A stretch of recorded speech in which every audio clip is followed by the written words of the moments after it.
Hello everyone, this is Amritpal Singh. Welcome to the next video on this SQL series. In this video, I'll be talking about one of the very important topic in SQL called subquery. So let's start with the topic subquery. So what is subquery? The subquery is a SQL query which is nested inside the large query. In a simple words, we can say there's a one query which is got nested in the another query called subquery. The subquery can be nested inside a select, insert, update or delete statement or inside the another subquery. So we have two queries available. One, the outer query, we call it as parent query. The inner query, we call it as child query. So we have a concept in which the one query is nested in the another query. It's called subquery. A subquery usually added within the where clause of another SQL statement. Inner query execute first before its parent query so that the result of inner query can be passed to the outer query. As I've already told you that we have two parts of the query. One is the outer part which we call it as parent query. One is the inner part which we call it as child query. The child query or inner query execute first, return the result to the outer query, then the outer query works, right?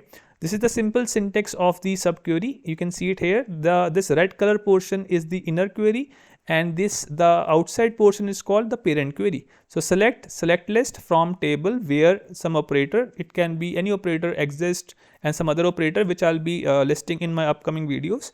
In the parenthesis, we have the inner query available, select list from table. So first this query will work, okay, it will run and give the result to the outer query. Mind you, the inner query must be complete in itself. It means if I run this query alone separately, it should be runnable, right? So the inner query should be complete in itself because it has to give the result to the outer query.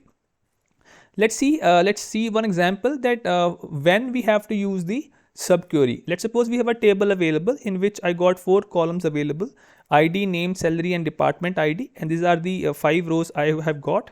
So we need to find out the employees who earn more than the overall average salary, one of the very commonly asked question in the exam or interviews. So let's suppose in a normal sense, let's suppose if we are not using the subquery, how we used to start with this, we'll be writing like select name, salary from employees where salary is greater than average salary. So this is the wrong statement. It's not a right way of like approaching this question, because here we are misusing the aggregate function which is AVG.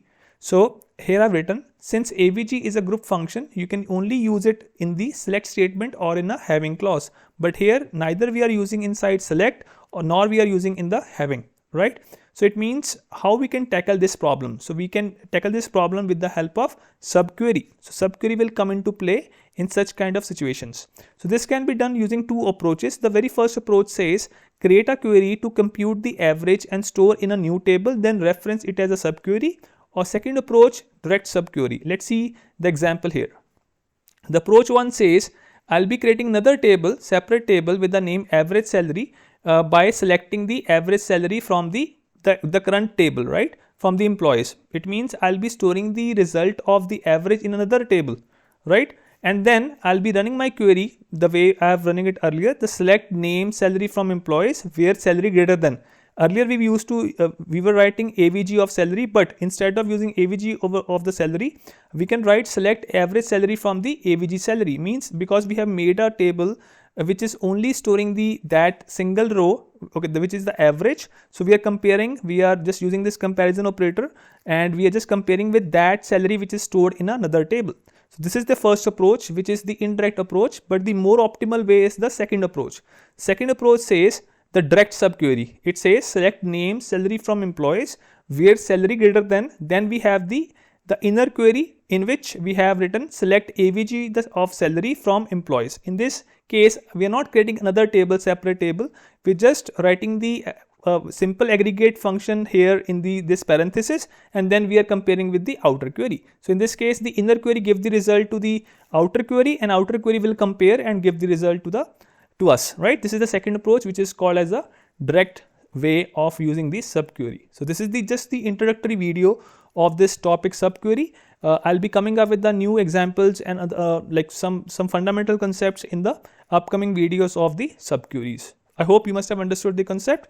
For rest of the content, I'll be covering in the next video. Thanks for watching, guys. See you next video.